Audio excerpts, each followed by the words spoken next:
You're listening to Zen Sammich, a podcast that encourages mindfulness, gratitude, and hopefully an occasional laugh. I'm Mark Reed, a former college professor and lawyer. Now I live in the countryside of Japan, make traditional Japanese paper, and try to make myself and the world a little better today than it was yesterday. I'm here twice a week, either with research and observations, or talking with inspiring, artistic, and influential people. The idea is to bring some calm and kindness to the world and help you do the same. Hey, here we are. My cohorts, Andy Rickles and Rob Kreitlein, are back with me for our monthly-ish powwow. Welcome, fellas. What's up? Greetings. Andy, you're not in the Harry Styles studio today. I'm not. That's okay. I'm trying to act like a grown man instead of a 14-year-old girl. Oh, the 14-year-old girl side of you is the more appealing one. So. I'm going to go ahead and disagree like early on and just say, no, it's not okay. Yeah, there you go. I want the Harry Styles room.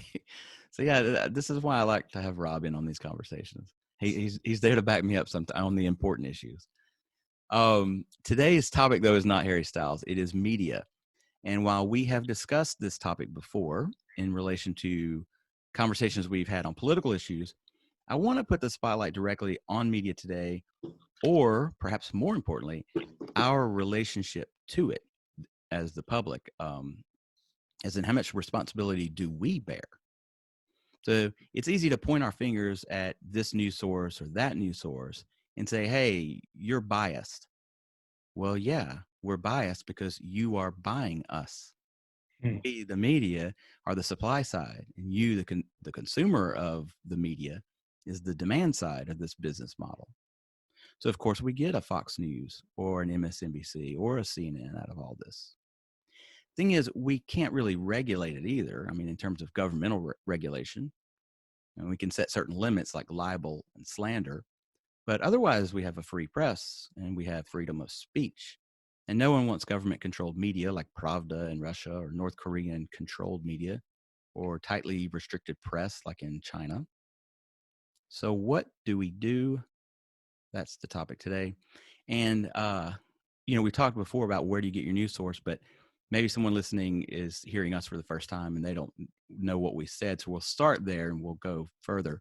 So Andy, where should we get our news about Harry Styles? No.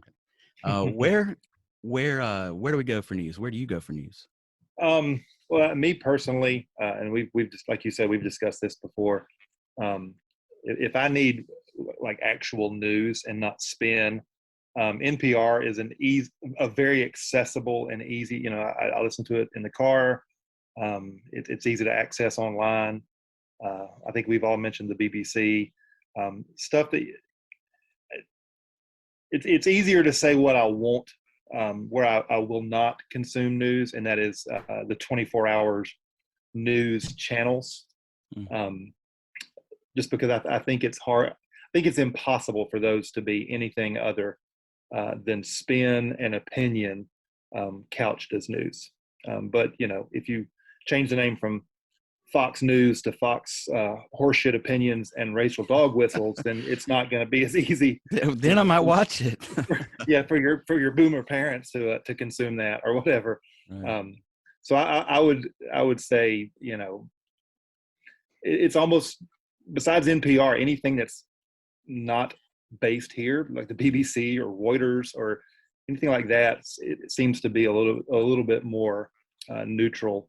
Which is a good place to start. Do you go anywhere that does have a sort of admitted or kind of slightly obvious bias? The only time I do that is if I'm watching election returns. And that is, that's fair I enough. admit that is purely because I want to hear the guy that I voted for. I want to hear people talk about how he's still got a chance. He or she still has a chance. Right. At that point in time, I kind of I get it, because right. Now if they call a state, the first thing I will do is check other news sources to see where they are in relation to calling that state for in a presidential election or something. Right.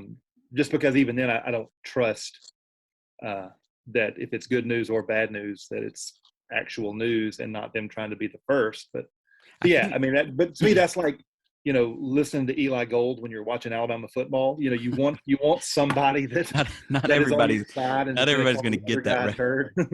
not everyone's going to get that reference. I No, do but have a for few those of other you that do, that was for you.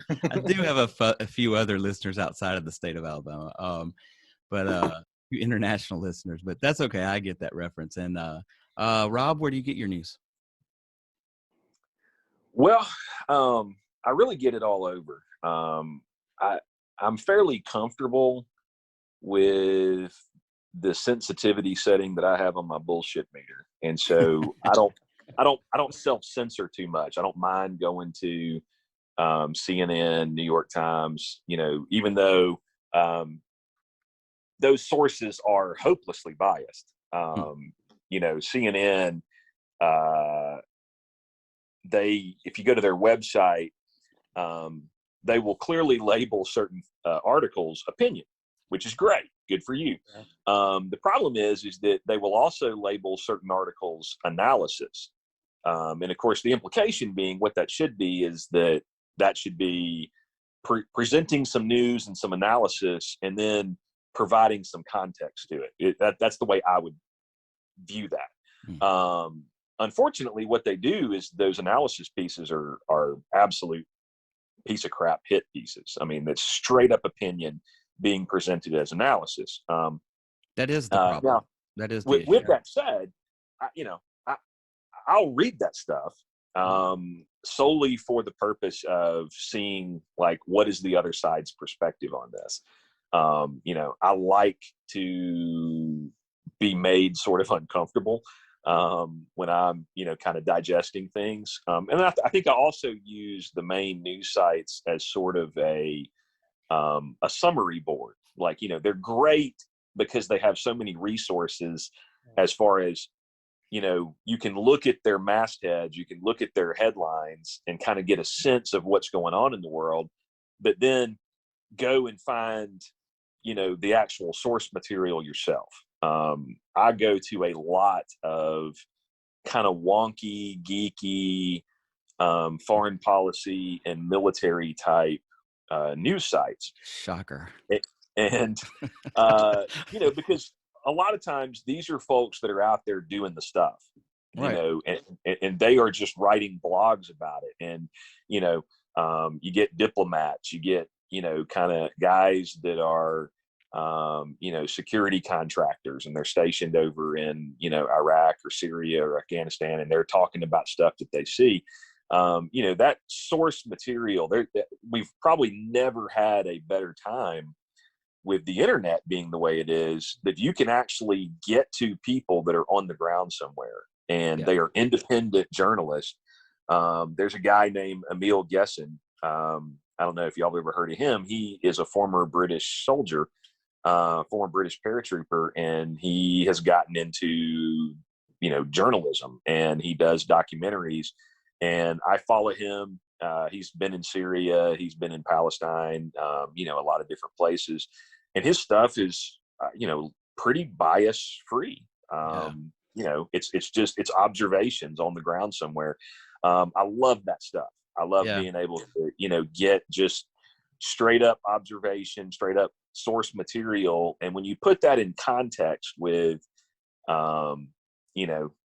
some of the stuff that CNN or Fox News or MSNBC is putting out there, you can kind of develop a nice, clear picture of things, I feel like, without necessarily having to censor yourself, with some of these biased sources. See, I think you touched on something. Sorry. No, I think you touched on something that I've been thinking about as I've been thinking about this topic, is almost more important than where we get our news information is how we process it.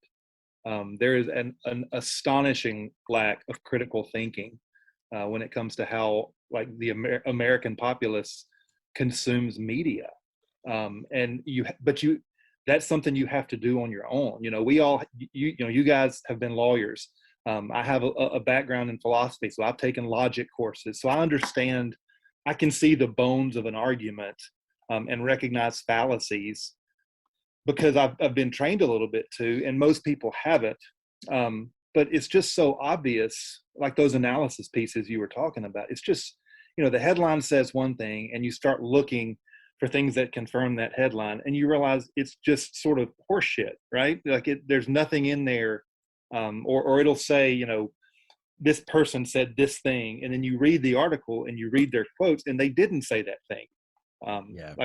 They never actually said those words, because it's impossible to find a source with no bias, right? Because everybody's speaking from a place. Even somebody who just shares observations, they're choosing what to share, which is in itself some form of a bias. And so I think we have to teach people how to consume critically, and find those sources. Yeah, that's it. In fact, one of the first things that you had said, Rob, I think Andy and I both picked up on you. I think you called it a bullshit detection meter or something like that. Yeah. And yes, and what you said, Andy, we three sort of have backgrounds in that, but most people don't. And I know we've talked before, like we need to start educating people on how to do that. How?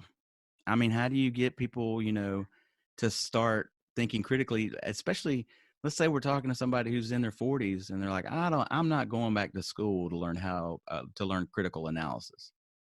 Yeah. So, what? Yeah. As somebody in their 40s, if you're in your 40s and you're too tired to learn new stuff, that's kind of shitty. Like, it's one thing if you're in your 70s. If you're in your 70s or 80s, yeah, you have permission to sit on the front porch and flannel and smoke a cigar all day. I don't care. You've earned that. Right. But if you're in your 40s, man, you got to give some effort. Like, the world still needs you to be a functioning human. Like, give some effort and learn. Now, as far as where to go, I don't know if those sources are out there. It needs to start, when we educate our children. When I not to cut you off, but when I was putting together my notes for this discussion, I came across a site that is brilliant. I wish I'd thought of this idea, and it's called allsides.com. And basically it takes a particular news story. It could be like the topic of the day when we're talking right now is the bombing in Kabul, at the airport. Yeah. So it'll take a story like that, and then it'll put side by side, like 4 or 5. What is the headline from Fox? What's the headline from MSNBC? What's the headline from Reuters? AP, and it lets you look at how is each side spinning it and puts it right there in the same location. Yeah, I love that. And like I said, I wish I had thought of that idea. I also like the idea that Rob brought up about going to the source of the source. I think some people just look at, they get their news from whatever channel and they think that's the source, as if that channel or that newspaper or well, nobody reads a newspaper anymore or whatever, but that as if that's the beginning and end of the source, but they got that from somewhere else. Right. They got that from boots on the ground from someone. And how do we, Rob, tell us how we get access to that? You'd mentioned some sites you go to. How do you find out who is, wherever the action is happening? How do you go to the source of the source? I think, that's sort of inherently the problem. And I think, we touched on it a little bit in talking about, responsibility for this. The problem is that it requires work. It's not something that is easy.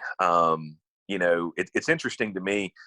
I think a lot of the satire news programs and the Daily Show on Comedy Central used to be really good at this. They've kind of gotten away from it, but early on when Jon Stewart took that over from Craig Kilborn, one of the things that they did that I think they did best was they would show news pieces from Fox or from CNN or somewhere, and then sort of point out, the stupidity in it or the bias in it, and in a funny way, and laugh about it.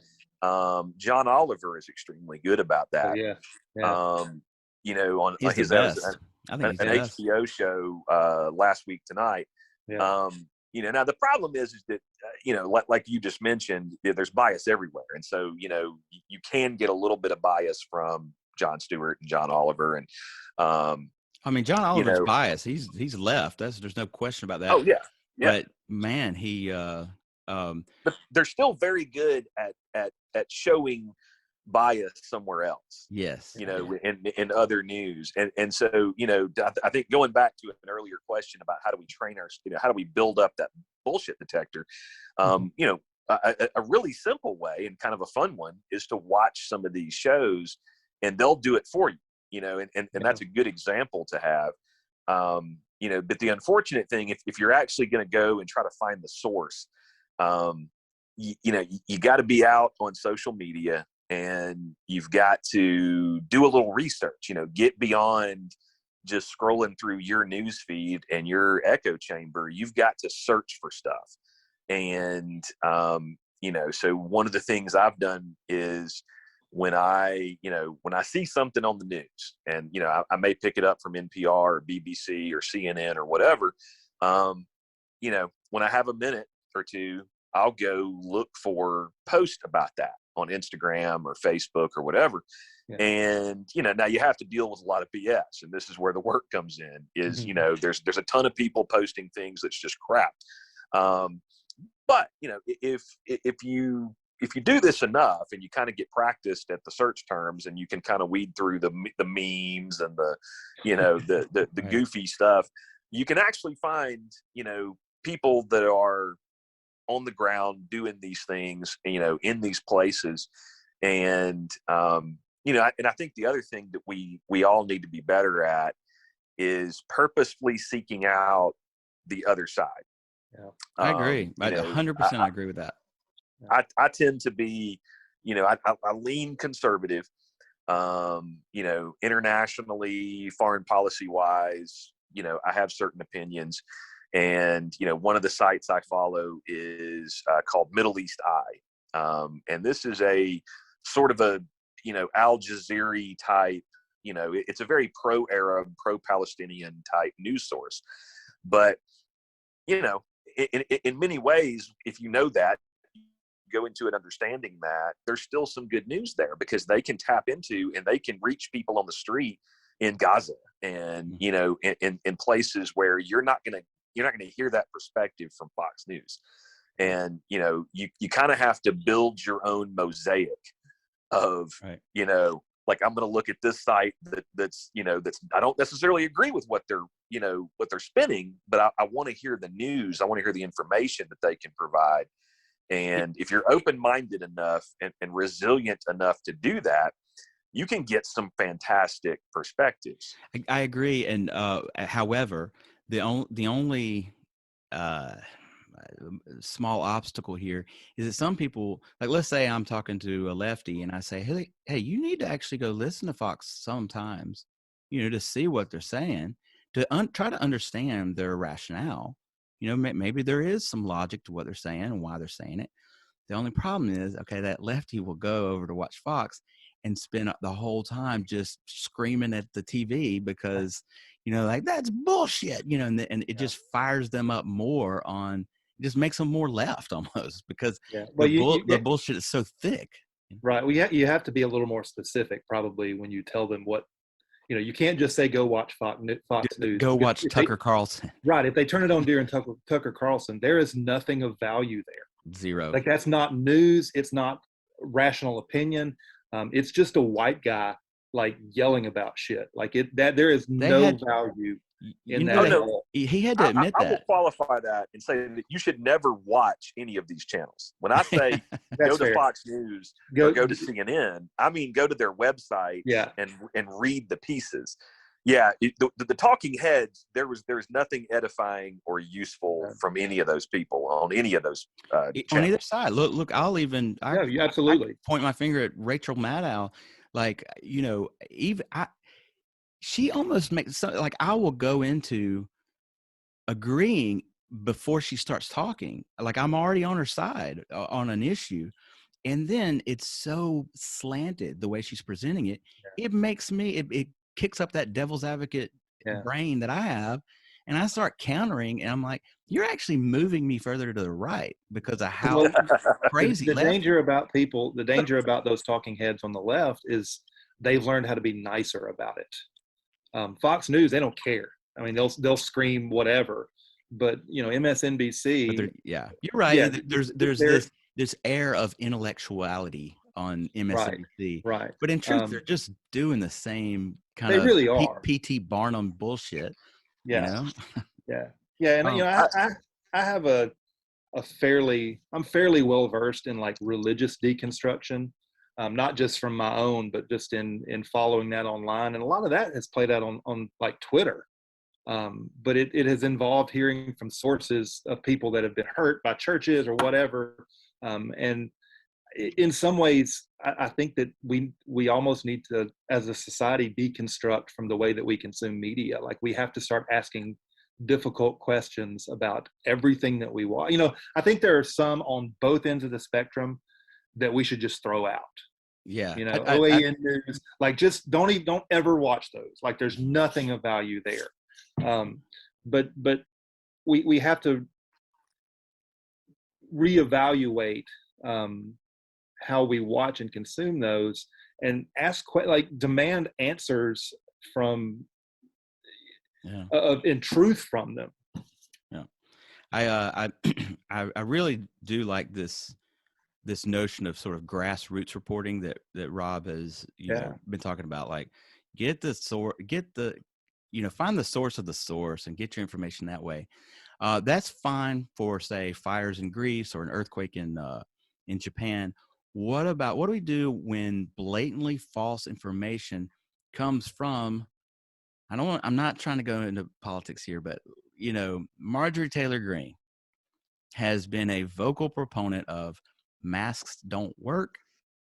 Twitter temporarily suspended her this month after she posted a tweet that claimed vaccines don't reduce the spread of COVID-19.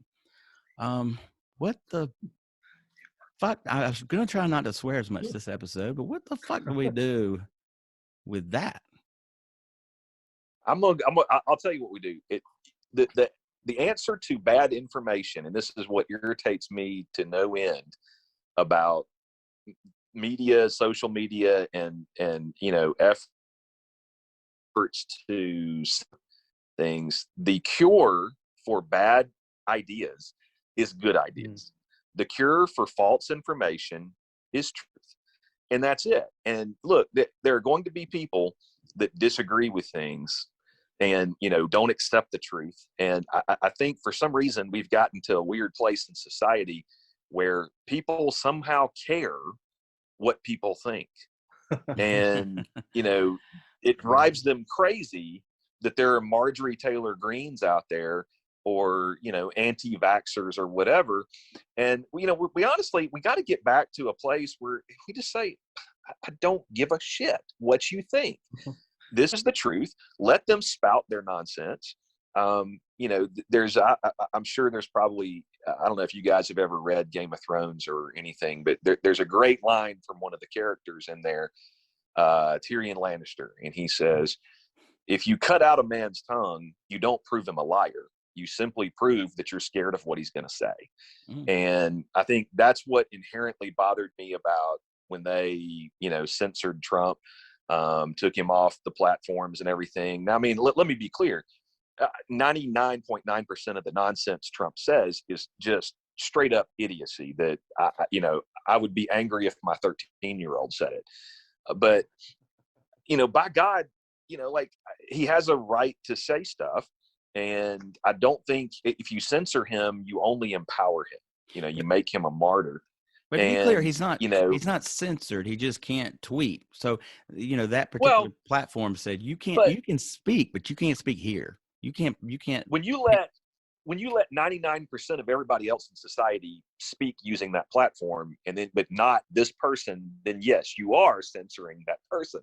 I mean, I understand the argument that, look, it's a private platform and it's a private company. They can do what they want. I agree with that, but it's still censorship. It is. And, when college students band together to say, we don't want this person speaking on our campus, it's still censorship. And this notion, this is the other thing. We have to get to a place where we realize it's okay to take an idea in or take information in and then analyze it. And you're free to reject it, and I'll say the same thing about crap on the right. This nonsense about all these parents showing up at school board meetings trying to ban, CRT, critical race theory, and trying to, all this kind of stuff. That is anti-freedom. It's anti-American. Yeah. Everything should be available for us to review and read and, analyze that. Just because you read something, just because information is presented to you, doesn't mean you have to internalize it and let it change your behavior. And we will need thoughtful adults to help guide our young people in how to do that too, though. I as somebody who's worked with high school and middle school students for a long time, there's some information that those minds aren't ready and can't really process in the same way that an adult can. And so it's going to take a lot of people to help, especially young people, but even some grown-ups who never learned how to critically think, to be patient and kind and thoughtful and help them know, how to find their own bullshit. How do we trust anyone anymore? Should we become, well, I mean, that's my next question. Is it should we become don't trust anyone kind of people? Don't trust the media, don't trust politicians, don't trust social media, don't trust your parents. Wait, what? We're old enough, the three of us, that we remember who Walter Cronkite was. We're not old enough to remember his actual broadcast that much. His last one was in 1981 when we were kids. But, people born, say, after 1990 might not even know who Walter Cronkite is. America used to trust this man to bring the news, regardless of what side you were on. Can we ever have something like that again? I mean, if somebody will do what he did and prove themselves, trust is earned. And, sure, we should trust people when they've earned it, when they've proven to us time and time again, that what we're saying is the truth. And, I've seen this in action, being a divorce and custody attorney. And then, even in my own divorce, it frequently happens that parents in a divorce situation, they try to sway their kids one way or another, and they badmouth the other parent and things like that. And I used to tell clients all the time, look, there is a short-term gain there. You can get your kids irate about the other parent and get them to agree with you short-term, but eventually they're going to see that what you're peddling is complete bullshit, and it's going to turn them against you. And so, I had a policy during my own divorce case that it was truth, brutal truth, whatever. I wasn't going to spend anything. And, I did that. And to this day, my kids trust me. But it requires telling the truth over and over and over and over again, provable truth to get, and I think, we've touched that ourselves about what are the places that we trust, like the media sources that we trust. And I mean, the next question would be, why do you trust them? And I think, probably my answer, I'm sure this is Andy's too, is, well, I've heard them speak enough and then gone and checked on it and discovered that this was accurate. I think a real good source is, y'all have probably heard of this, 538.com. Yeah, terrific. That does Nate Silver, I think. Nate Silver does it. Yeah. A lot of data-driven stuff, and they're great about posting where they get this data, the surveys, the research, and I've read their stuff enough, and I go and I'll actually look at, most of the time they'll hyperlink it. You can click through and look at the study that they're citing. And, when you do that enough and, you see that, hey, they're peddling the truth here. And, I may not agree with everything, but this is data. This is hard truth. Yeah, I think 538 is a great source. Go ahead, Andy. Yeah. I was just going to say, the sites that have earned the right to be trusted. And I think another thing we have to look at is motivation. What is a person or a media entity's motivation for what they're telling you? Is it to make you a more informed person, or is it to sell advertising? And in a lot of cases, for the big media companies, especially the 24-hour news sources, it's to sell. It's to sell things, like almost always right. almost And always so to sell something. and you have to consider what's the motivation there. Yeah. Are they trying to get something from me, or are they trying to help me? When I found out that Jeff Bezos owns the Washington Post, I kind of stopped going to the Washington Post, and it bummed me out a little bit, because I did enjoy. I do still feel like it. I prefer the Washington Post, say, over the New York Times, but I now kind of feel like,